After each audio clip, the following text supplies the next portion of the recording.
Joined now by Deputy Labor Leader Richard Marles from Brisbane. Richard, thank you for your time. The coronavirus stimulus package is top item of the agenda today. Do you think the government shouldn't be ruling out a raise to Newstart? Well, I think it's very important that what the government does in relation to stimulus is come to the table with a response which is sufficient. This is going to be a very significant event. It is an event which is going to have an impact on our economy greatly, and it's very important that what the government does in relation to stimulus is significant. Now, we've been saying for some time, well before this summer, but well before bushfires, well before coronavirus, that the government needed to do more in relation to getting the economy going. And one of the points we made was in relation to Newstart, as we also suggested bringing forward stage 2 of the tax cuts, bringing forward infrastructure spending. Whatever the government is going to do, though, they've got to make sure that they turn up to the table with a sufficient answer. Now, the ASX is just 100. The ASX 200 is down through around 3% already. That's a pretty damning day on the markets again. What do you think the government needs to be doing in particular to stimulate the economy?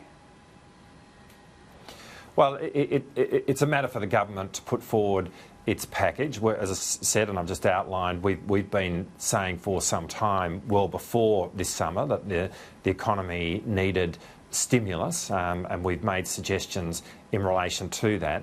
In respect of how the government deals with coronavirus and the impacts that it has on the economy, it's for them to come forward, and we'll take a constructive approach to this. But it is very important that the government makes sure that it brings sufficient to the table. I mean, this is a very significant moment.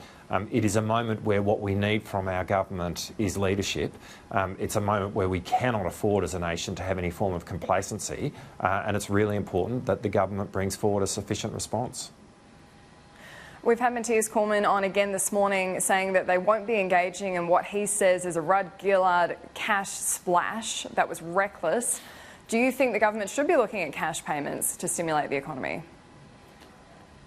Well, again, we'll have an assessment of this when we see what the government brings forward. They're the ones who have the benefit of the briefings. They're the ones who are sitting in the chair. I would make the observation that what the Rudd-Gillard government did in the face of the global financial crisis was to act with leadership. It was far from complacent in the way in which it acted, and it did so in a way which saw Australia as one of 2 OECD countries which did not go into recession. It was, in that sense, a very significant achievement. What we need now is similar kinds of leadership, and it's very important that this government is not complacent in the way in which it deals with this crisis, because it is a very significant moment which is facing our nation.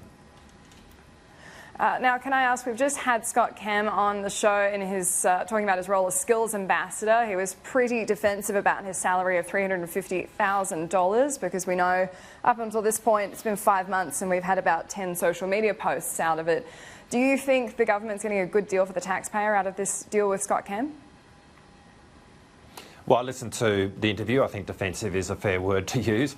I mean, ultimately what the government needs to be doing in relation to VET is to properly fund it. I mean, what we've seen is a whole lot of cuts to that sector. That's the critical issue here. An ambassador in the form of Scott Cam's all well and good, but at the end of the day, it's the extent to which you fund the system which is going to determine whether or not we are turning out enough people with the qualifications to do that work within our economy. And that's really the way forward in relation to this.